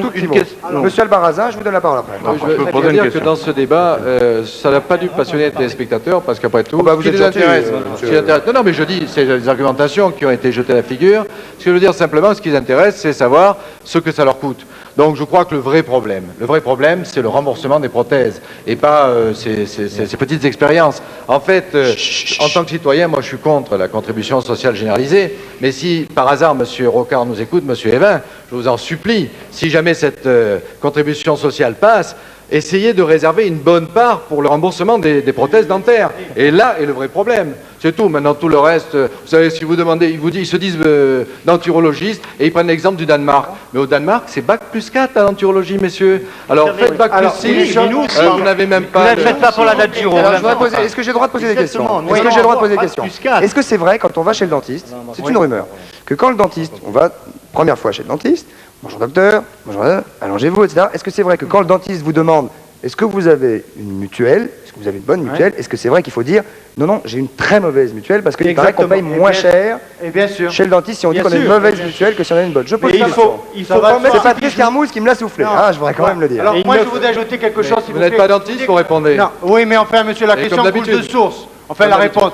Ce que je voudrais dire, ça fait quelques instants que je n'ai pas parlé, donc je voudrais que s'il vous plaît qu'on me laisse la parole quelques instants. Ça s'appelle un Monsieur de Chavannes, ce que ces messieurs ne veulent pas admettre, c'est que quand même les professions, quelles qu'elles soient, ont toutes évolué. Et ces gens n'ont jamais voulu admettre que la nôtre ait pu évoluer de la même façon. Il va sans dire que si demain la denturologie se devait, avec la chance, d'être légalisée en France, la denturologie ne peut pas être autorisée à n'importe qui. Nous sommes, je suis le dirigeant d'un syndicat, monsieur. J'ai mis en place avec les membres de mon syndicat une formation. Cette année, nous doublons le nombre de personnes qui veulent prendre part à notre formation. Notre syndicat donne cette formation. Nous avons 5 centres qui sont ouverts en France. Il n'y a pas de raison. Oui, c'est une pub. Mais vous en faites bien tout le temps. Il ne dit pas le nom de son syndicat. Pourquoi je ne le ferai pas pour mon syndicat? Monsieur, c'est fini, monsieur. C'est pour conclure, c'est ça? Oui, c'est pour conclure. On n'a pas dit que vous achetiez une dent céramique 400 ou 700 francs, que vous la vendiez 400 000 francs. On n'a pas dit que vous payez... on n'a pas dit que vous achetez un dentier à 2000 francs, que vous le vendez à 1,2 million. On n'a pas dit que vous payez une couronne de 200 francs et que vous la vendez 1200 francs. Mais si, nous avons des devis. Mais moi, c'est pas... Est-ce vrai, docteur? Il y a une véritable misère prothétique, mais nous aurons d'autres débats. Vous avez dit tout à l'heure, docteur, que... Non, moi, je ne suis pas baron. Docteur de Chavannes. Attendez, attendez. Vous avez dit tout à l'heure que c'était à peu près 8 000, 9 000 francs un dentier. Absolument. Combien vous le payez? À eux? Je sais pas, moi, j'ai chez moi... Vous avez un laboratoire à vous? J'ai un laboratoire. Alors... Alors vous, docteur, combien payez-vous? Il a un laboratoire de prothèses dentaires qui appartient. Vous avez aussi un laboratoire. Monsieur Belaïm, mais enfin, c'est incroyable. J'ai un laboratoire de prothèses. Alors, quand vous arrivez chez moi, monsieur de Chavannes, vous faites soigner, vous posez votre postérieur sur 1 200 000 francs de structure. Voilà. J'ai investi 1 200 000 francs. Avec vous faites du commerce, code article 23 de votre code de déontologie, c'est interdit. Au passage, une bonne stérilisation. Au passage, vous savez ce que c'est? Très bien. Je continue et je dis tout simplement que j'ai un plateau technique important, j'ai une assistante, j'ai un prothésiste et j'ai un chirurgien. Très important l'assistante chez le dentiste. Et voilà. Très important l'assistante. Monsieur de Chavannes, je voudrais conclure. Mais si l'assistante fait la prothèse, J'ai pas fini. Les dentistes ont pratiqué. C'est bien des magazines tels que 50 millions de consommateurs, que Choisir, qui les ont dénoncés. Ça, vous les oubliez, c'est pas nous. La cherté de vos produits. J'ai le dernier courrier des chirurgiens dentistes sur les Bouches-du-Rhône. Est-ce que le sondage a changé, Christian Bellamy? Monsieur de Chavannes, dernier mot, s'il vous plaît. S'il vous plaît. Non, mais écoutez, je peux avoir la parole 2 secondes parce que là... Attendez, vous l'avez, monsieur, je vous l'ai donné. Ah non, vous ne l'avez pas donné pour les... Le micro. Je vous montre un annuaire. D'un côté, c'est marqué dentiste, de l'autre côté, denturologiste. Messieurs, je vous rassure tout de suite, c'est l'annuaire de Montréal. Mais je vous jure sur l'honneur qu'un jour, tous les annuaires de France auront la rubrique denturologiste dedans. Non. Que vous le vouliez ou non, je bouffe. Enfin, nous ferons notre métier. Non, écoutez, je voudrais poser une question. Attendez, vraiment important. La denturologie est une profession qui est reconnue, vous l'avez dit tout à l'heure, au Danemark, mais avec un bac plus 4. En Hollande, sur le papier, il n'y en a pas. Non, monsieur, vous ne savez pas de quoi vous parlez. Parlons de l'avenir. L'avenir, vous voulez, puisqu'on parle de l'Europe. Voilà un thème qui est bon. Parlons de l'Europe. Justement. Alors, vous auriez pu bouger avant parce qu'on conclut là. Bon, si on veut. Alors, on entraîne des jeunes, soi-disant, dans l'avenir de leur profession en Europe pour qu'une qualification puisse exister, il faut l'unanimité des 12 pays. Déjà, la France est opposée, le ministre s'est prononcé. Non, c'est pas la France et le Écoutez, ministre. à Marseille, mon avocat, Maître Dossetto, Il n'y a pas d'avenir pour la denturologie. On est en ce moment recours devant la Cour en période de vacances scolaires. Laissez l'Europe où elle est, s'il vous plaît. Vous avez des jeunes qui vous écoutent. On n'est pas à l'avenir de la denturologie. Ça n'existera pas en Europe. Ça ne peut pas exister en Europe pour des raisons législatives. Les directives européennes. C'est vrai que toutes les lois peuvent changer. Non, monsieur. pas du tout. C'est pas les lois communautaires. Je voudrais donner la conclusion. Je voudrais donner la conclusion définitive à Michel Fugain, s'il vous plaît. Écoutez, je vais faire... la parole une seconde. Non, là, parce qu'il y a quand même des choses. Alors, non, mais très, très rapidement. Oui, parce que sinon, Bon, on l'a vraiment... ce monsieur s'est permis de tenir des propos insultants quant à l'enseignement de la prothèse partielle, amovible, des dentiers, en faculté, dans les facultés de chirurgie dentaire. Alors, je lui pose une question simple. Vous nous reconnaissez tout de même le droit et la capacité de faire des prothèses fixées, c'est-à-dire des bridges et des couronnes. Ça, c'est votre Comment travail. expliquez-vous que nous soyons capables, nous autres enseignants, car moi je ne vends rien, je suis enseignant à temps plein, comment expliquez-vous que nous sommes capables d'enseigner aux étudiants la prothèse fixée et pas la prothèse adjointe? La prothèse fixée, vos propos vous la sont faites pas idiots. non plus. C'est les prothésistes complètement dentaires idiot, qui la ce que font. vous Et dites. vous êtes incapables de la faire. Non, la c'est préparation ça. du terrain, c'est eux qui la font. Vous avez un bridge céramique, vous êtes incapable de le faire. Nous proposons... Comment je suis incapable Vous de le êtes faire? incapable de le faire. Ça, c'est pas bien de dire qu'ils sont incapables, parce que eux, ils disent pas que vous êtes incapables de bosser. quand même. Mais nous sommes, si vous voulez, incapables d'arracher une dent. On n'a jamais dit, si vous voulez, que le côté thérapeutique était facile. Ah bah merci, C'était monsieur. facile. Ah bah oui, mais merci. si vous voulez, vous Oui. êtes incapable de réaliser une prothèse. Chacun soit son métier. céramique, soit n'importe laquelle. Ok, monsieur Ménic, terminé. Michel Fugain. Moi, je suis térabusté depuis le début de cette conférence-là par le fait que je me suis demandé pourquoi il y a la naissance d'un nouveau boulot, pourquoi la naissance d'un nouveau métier. La denturologie, je ne savais pas, c'est pas sur le dictionnaire. 70% de Français qui Le peuvent faire deuxième pareil. truc, c'est que je me suis aperçu effectivement que vos dentiers, ça s'adresse surtout à des personnes âgées. Ok? Souvent. Oui, donc le corollaire de ça, c'est je me retourne vers ces messieurs, je me dis, il doit bien y avoir un problème de prix pour que des gens qui sont des personnes âgées, qui n'ont pas des gros revenus, se tournent vers vous. Vous avez tout compris là. Merci, Michel. Non, bougez pas. Ça excuse personne. Si les prix n'étaient pas si chers, vous auriez peut-être pas vu le jour. Vous voulez dire, Michel, que les dentistes sont trop Exact. chers? Ben, je pense que quand on a affaire à des gens qui ont des petits revenus, quand on en est à faire des dentiers, les gens qui ont des gros revenus sont capables de se faire des implants ou plein de trucs très compliqués. Bon, les gens qui n'ont pas beaucoup de revenus se prennent un dentier, se le mettent dans la bouche, ils sont très contents que ça marche comme Vaut ça. mieux plutôt qu'ils se le mettent dans la bouche. Comme ça, ils sont... Oui, mais il doit bien y avoir une raison économique à l'existence d'un nouveau métier. Et il y a une chose qui n'a pas été Fugain, dite. je peux vous répondre? Vous le permettez? Le véritable problème, les personnes âgées, nous sommes très sensibles à ce problème, figurez-vous. Et nous savons très bien adapter nos honoraires aux cas sociaux, contrairement à tout ce qu'on Alors, raconte. ne faisons pas... Si c'est vraiment ça, monsieur, je ne pense pas que ces gens-là iraient à ce moment-là chez les denturologistes. Il est dans l'insuffisance Est-ce des que je prises peux en charge conclure par la avec sécurité le sociale. dernier document de la CNSD, monsieur Pourquoi de la Chavannes? sécurité sociale ne prend pas en charge? Ok, je propose qu'on parle un petit peu tous en même temps, si vous voulez. Je voudrais conclure avec le dernier Ok, document. c'est terminé, c'est fini, là, je peux plus. Voilà, terminé. Voilà, on a fait un débat qui était un petit peu houleux, je ne sais pas si vous avez tout compris. En tout cas, il y a un vrai problème entre la denturologie, les denturologistes donc. Et est-ce que c'est dans le dictionnaire? Dans la mesure... Non, ça n'est pas dans le dictionnaire. Ça n'est pas dans le dictionnaire. Ça n'y est pas, ça n'y est pas. Dans la Chirurgien mesure où les dentiste, ça y est. dentistes sont ici aujourd'hui, cela prouve que nous avons quand même une audience et qu'ils ont déjà perdu. Oui. Tout à fait. Tout à Enfin, fait. ça prouve aussi que ceux-là sont, Il a j'allais pas le dire, morceau comme ça. sont plutôt courageux parce que on a beaucoup travaillé pour avoir des dentistes. C'était très compliqué quand même hein, d'avoir des dentistes sur ce plateau, faut être très clair. Voilà, et les difficultés que vous avez eues pour avoir ce débat, monsieur de Chavannes. Merci d'avoir... Il vient dire que c'était pas facile d'être en face de repris de justice, hein, je vous signale. C'est pas moi, c'est lui qui l'a dit. Très bien. Il s'agit du docteur Regnault. Non, je balance quand même. Faut pas... Monsieur de Chavannes. Stop, c'est fini, c'est terminé. C'est moi qui vous remercie, passez une bonne soirée. Je vous propose, Christian Vidali, pour nous détendre un petit peu, d'envoyer la première caméra cachée de Charlie Nestor, qui est allé s'installer chez un ami dentiste, et qui est allé... C'est pour vous montrer quand même que les gens ont un petit peu peur chez le dentiste. Première caméra cachée de Charlie Nestor, chez le dentiste, regardez, l'assistant noir, justement, on en parlait, qui va prendre la place du dentiste. Regardez. Merci, monsieur. Ah, excusez-moi, on m'appelle au téléphone, pardon. C'est vous qui allez continuer? Oui, parce que le docteur a l'air d'être occupé, donc je vais... Vous avez votre diplôme depuis hier, vous dites? Oui, depuis hier, oui. Voilà. Mais vous êtes sûr que vous connaissez le travail? Ah oui, il n'y a pas de problème, oui, enfin, j'ai déjà, à l'école, j'ai beaucoup touché à cette formation. Ça s'appelle comment, ce Ça s'appelle un détartreur. Un détartreur. Ouvre la bouche. Depuis hier, comme vous avez commencé? Oui, j'ai commencé hier, oui. Bon. Voilà, ouvrez la bouche. Mais ça serait pas mieux d'attendre le docteur? Non, non, mais il n'y a pas de problème, il me fait entièrement confiance. Oui. Oui. Il vous fait confiance. Dites, vous ne croyez pas qu'il vaut mieux que je revienne plus tard? Non, non, non, il n'y a pas de problème. Hein? Pour qui? Pour moi. Mais vous êtes sûr que vous êtes lavé les mains? Ah oui, je me suis lavé les mains, oui. Oui. Oh, oui. Aujourd'hui, avant le... Ah, aujourd'hui, oui. Oui, ce matin, bien sûr. Alors. Ce matin? Ah, je vous soupçonne de vouloir gagner du temps. Hein? Oui, un petit peu. Ouvrez la bouche. Si je vous fais mal, vous me le dites. Hein? Hein? Ah, non, je n'ai pas encore commencé. Ah non. Voilà. Je crois qu'il faut changer de position. Ah non, non, vous êtes Je suis mal assis là, j'ai mal au dos. Alors. Je reviens plus tard. Non, non, restez là. Restez là, ne bougez pas. Mais le docteur, il revient à quelle heure? Il est là. Alors, comment ça a été? Excusez-moi, j'étais au... Merveilleux, c'est un grand expert. Ah bon? Vous n'avez pas idée, docteur. C'est un professionnel. Je suis son premier patient.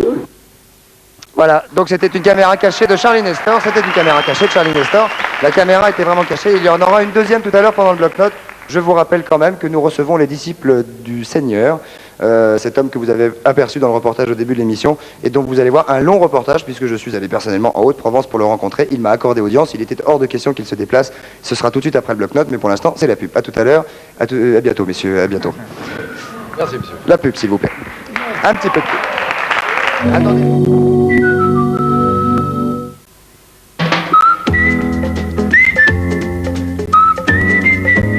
Aujourd'hui, j'ai trouvé mon poids idéal. Chaque jour, je bois Contrex.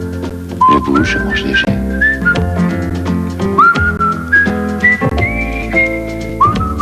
Mon contrat minceur, c'est mon contrat Contrex. Et ma balance, je m'en balance.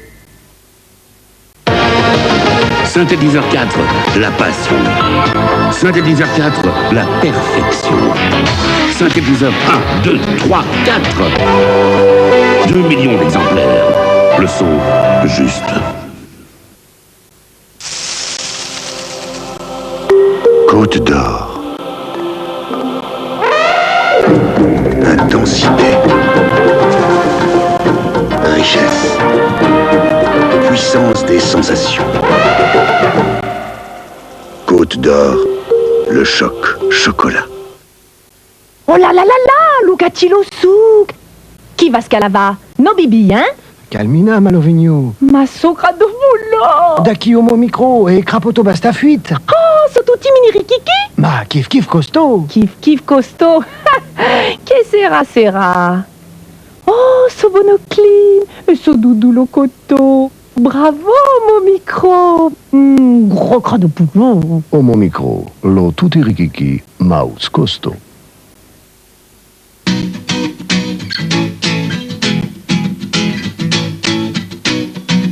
Hollywood light.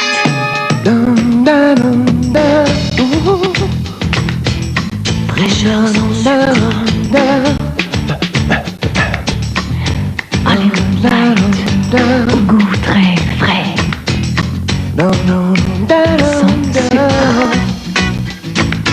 Hollywood light, Hollywood light. This is Robinson. Ils nous ont réunis. Ils nous ont surpris. Le monde entier les a écoutés. Simon & Garfunkel, la compilée intégrale avec Europe 2. Parce que vos toilettes n'ont pas cette forme, mais celle-ci, Harpic Gel a une formule plus épaisse qui adhère mieux et nettoie à fond. Harpic, bienvenue aux toilettes.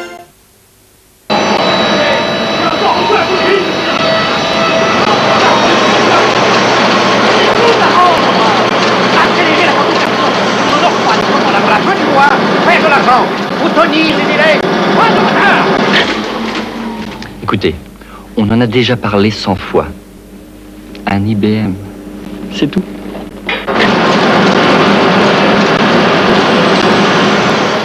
IBM, c'est tout.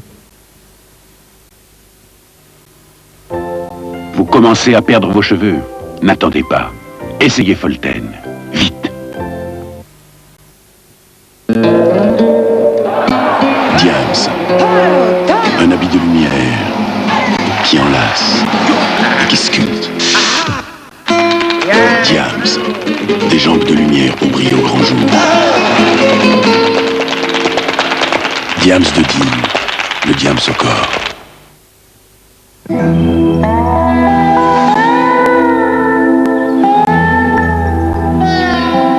Les essences naturelles, c'est vivifiant, tonique, aux essences naturelles.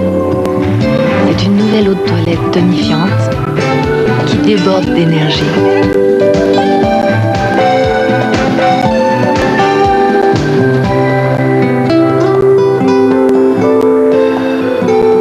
Tonique de bourgeois, l'énergie des essences naturelles.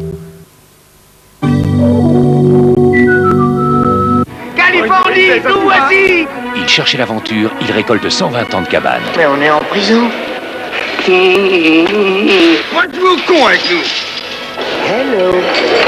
Gilles Wilder et Richard Pryor, de galère en galère, ils rament. Une seule solution, Il faut se faire la malle, mec!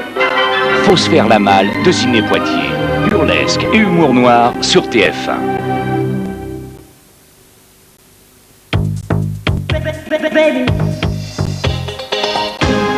Mesdames, Messieurs, le bloc-notes du mardi soir. Nous allons commencer, comme d'habitude, pardon, par le j'aime, j'aime pas de Michel Fugain. Nous allons commencer par le j'aime. Vous aimez, Michel, la Corse et le peuple corse. Est-ce que vous avez une maison? Oui. Vous avez une maison là-bas? J'ai une maison là-bas. Voilà. Oui, ça s'explique alors. Non, ça s'explique pas comme ça. Vous aviez une maison là-bas? Ouais, non, mais même si ça se faisait, je pense que j'aimerais toujours la Corse et le peuple corse. D'accord, nous les aimons également. Vous aimez le chocolat noir? Comme un fou. Vous aimez René Ferré, cinéaste? Très, très, très profondément. Cinéaste intimiste? Il pourrait l'être un peu moins, parce qu'il fait des films magnifiques. Je pense à La Communion solennelle, je pense à Baptême. C'est des films qui m'ont enthousiasmé. Vous aimez la voiture et conduire, on en a parlé tout à l'heure? Oui. Vous aimez la pêche? Oui. Genre à la mouche? Non, tout simplement. Comme ça? Non, avec un peu de sèche, tout comme ça, mais en tout cas, c'est sur le bateau et on pêche. Et à la mer? À la palangrotte. Ah, oui. En mer? Oui, en mer. Vous aimez toutes les activités physiques. Qu'est-ce que vous entendez par là? Je sais pas, je fais du vélo, je cours, je me dépense, quoi. Très bien. Vous aimez le cinéma, donc on l'a dit. Vous aimez les peintres hyper réalistes? Merci. Oui, la peinture surtout. Ça, c'est le chocolat plus que noir. les peintres. Merci, Michel Fitz. Merci. Merci. Chocolat noir. C'est gentil, ça va. Prego. Vous aimez l'idée qu'il n'y a plus rien après la mort? Oui, ça j'aime assez, oui. Je préfère l'idée qu'il n'y a plus rien après la mort que l'idée qu'il y a quelque chose après la mort. Je crois que le scénario est assez... c'est l'un ou l'autre, de toute façon. Oui, le scénario est... Bonne intervention, Patrice. Merci. C'est à propos. Et j'aime assez l'idée que ça s'arrête. Je trouve que le scénario est bon. Vous aimez cultiver votre colère? Ouais. J'ai pas compris. J'aime être en colère et j'espère que je le resterai jusqu'à la fin, jusqu'à mon dernier... Ah, vous êtes en colère le matin en vous réveillant et le soir en vous couchant? Non, je suis pas en colère contre n'importe quoi. Là, par exemple, là, ça va? Non, ça va, mais ça dépend. Si le sujet s'y prête, je peux être en colère. D'accord. Vous aimez les artistes? Vous aimez le pain d'épices avec du beurre? Oui. Mais autant... Servez chaud. Qu'est-ce que vous êtes bien dans cette émission. Vous aimez parler, brasser les mots, bavard? Oui, je suis un tchatcheur, oui. D'accord, j'en connais d'autres. Vous aimez vos dindons et vos moutons? Vous habitez campagne? Oui, non, mais c'était un jeu de mots, je pense. Et j'aime bien mes dindons, j'aime bien mes moutons, j'aime bien mes dindons quand ils font leur doux glou, glou, glou, quand ils font leur doux bé. Vous connaissez pas ça? Oh, si, je connais, je connais. Je sens le répète, c'était pas exceptionnel. Vous connaissez pas ça? Noël? Non. Je suis navrée. Vous connaissez pas J'aime bien mes moutons? Non, je connais tes blancs moutons, et bleu bergère. Ben, c'est un truc qu'il faut, une lacune qu'il faut absolument combler. C'est long comme lacune. Oui. Et non pas con comme la lune, oui, bon, laissez tomber. Vous aimez regarder un film dans votre lit à 2 du mat? Ah ouais, ça oui, alors, profondément. D'accord. Et vous aimez les infos. En ce moment, vous êtes servi. Bonsoir. Vous n'aimez pas. Maintenant, nous passons à ce que vous n'aimez pas. Vous n'aimez pas les abats. Ah ouais, non. Vous n'aimez pas les embouteillages. Je suis très servi à Paris d'ailleurs. Oui. Vous n'aimez pas la pluie. Non, j'aime pas la pluie, j'aime le soleil, vraiment très fort. D'accord. Vous aimez bien qu'ils vous mangent la peau? Jusque-là. Vous n'aimez pas les gens qui portent en même temps des ceintures et des bretelles? Oui, je n'aime pas la qualité de personnes qui a tellement peur de tout, qui mettent, c'est un jeu de mots, hein, qui mettent à la fois une ceinture et des bretelles de peur que le pantalon tombe. J'aime pas les gens qui conduisent en regardant dans le rétroviseur, ça m'énerve. Et je pense que c'est assez représentatif de la mentalité générale d'un pays. Ouais. Vous n'aimez pas les tricheurs non plus? Ce qui revient au même, à peu près. Le mec qui met une ceinture et des bretelles. Non, ça c'est un trouillard. Le mec qui est tricheur, c'est simplement un salaud, quoi. D'accord. Vous n'aimez pas les snobos, branchos, intello chiants? Intelligent. Excusez-moi. Un nom au hasard? Oh non. Si, non. Il y en a bien un. Non, je dirais pas. Chacun a son intelligent, quoi. Vous n'aimez pas la société marchande des pubières? Oui, là aussi je suis servi. Vous n'aimez pas les mecs qui prendront vos filles? Cela, je leur réserve un sort terrible. Vous n'aimez pas être malade, vous n'aimez pas les étiquettes et les a priori, vous n'aimez pas les bouquins où il ne se passe rien avant la 30e page. J'abandonne. Il y en a quelques-uns. Vous n'aimez pas faire du shopping? Je déteste ça. Et vous n'aimez pas les gens qui font n'importe quoi pour faire de l'argent? Bah ouais, c'est la même chose que les pubiers et tout ça. C'est-à-dire, la société marchande m'horripile, je pense qu'elle nous fait beaucoup de mal. C'est vous qui le dites. C'est un propos que... de toute façon, il n'y a que moi qui le dis. Oui, de toute façon. Et chef au merde et tout ça. Très bien. Michel Field, mon petit bonhomme. Ben, moi, je me suis penché sur Michel Fugain, vous m'étonnez. évidemment. Alors, Michel... c'est pas sur Yves Torner, parce que c'est Michel Fugain qui est là. Je suis content de ne pas me tromper de fiche. Alors, on partage un prénom qui est d'une banalité affligeante, parce que ça a été le premier prénom masculin de 1938 à 55. C'est-à-dire un homme sur 10 a été prénommé Michel. En même temps, Michel, c'est un prénom hermaphrodite. Non, parce que c'est pas exactement la même orthographe. C'est pas comme Dominique. Par contre, c'est un des seuls prénoms qui caractérise un archange, avec Gabriel, etc. Bon, Fugain. Alors voilà un beau nom, parce que d'abord il y a fugace dedans. Pour un artiste, c'est pas forcément terrible. Disposé à fuir, fuyard, éphémère. Mais votre carrière montre évidemment que c'est l'inverse. Et on parle de pétales fugaces qui se détachent très tôt dans les fleurs. Et puis alors, vous avez un privilège, c'est d'avoir... Vous avez une tranche de pétales fugaces quand même. Des fois, quand je me réveille le matin, je me fais peur. Mais alors, c'est une chance d'avoir fugue quand on est un chanteur et un musicien dans son nom, parce que c'est quand même la composition musicale en plus. la plus formidable, hein, puisque c'est là où le thème et les variations se poursuivent et se rejoignent. On retrouve l'idée de fuite. La fugue, c'est aussi j'espère ne pas être trop intello chiant, c'est aussi la fugue, l'escapade, l'échappée. Et alors voilà, après, il y a tout ce... Quand on fuit, comment ça se dit? Il s'est targé, il a pris la tangente. Est-ce que vous saviez que ça se dit aussi, il se la brise? Il s'arrache? Non, il se la brise, ça veut dire il se la brise la politesse. Il est parti sans dire au revoir. Tirer sa crampe, moi je croyais que ça voulait dire autre chose. Oui, moi aussi. Mais ça veut dire aussi fuir. Là, vous avez confondu de page. Voilà. Claude Duneton, le bouquet des expressions imagées, une vraie bible des expressions françaises, dit que tirer sa crampe et filer son nœud, ça veut dire se barrer. Bien sûr. Alors, voilà. Et donc ça c'est la fugue. Pareil. Ça vous ennuie pas si je garde le sens que j'avais? C'est très peu rigolo. C'est lequel? Tirer sa crampe comme ça, quoi. Ah ouais. Bah oui, c'est. On va vous laisser les garçons. C'est comme un grand coup de soleil, un vent de folie. Rien n'est plus pareil aujourd'hui. On a les yeux écarquillés. Ça va, oui. La liberté. Et la liberté, c'est la fête. La fête. Merci Michel. Merci Michel. Noël Braham. Dans le point, une publicité. Je ne sais pas. Et alors, d'accord. Vous devriez chez le coiffeur, Noël. Allez, non, excusez-moi. Arrêtez, vous m'aviez juré, craché, promis que vous ne parliez pas de Mais c'est vos parents qui vous obligent? Non, mais ça m'a appris une chose, c'est que je ne ferai plus jamais toiletter mon chien. D'accord. Ah, parce que vous avez été chez le même... Non. Allez-y. On quand même dire qu'elle a payé pour ça. Elle est allée chez un prothésiste coiffeur. Elle a payé. Elle a payé pour ça? Non. Non. Ah non. Tout à l'heure, vous m'avez dit que vous aviez payé. Non. Bah, Oh non. Pourquoi? D'habitude, quand vous Ça, c'est avez l'horreur. Non, mais là, il faut porter plainte, alors. Mais pourquoi? Je suis tombée sur un garçon charmant et qui d'ailleurs m'a fait une ristourne. Ça. Un chevelurologue. Oui, c'est ça, oui. Genre. Et quand vous êtes sorti, c'était genre première classe.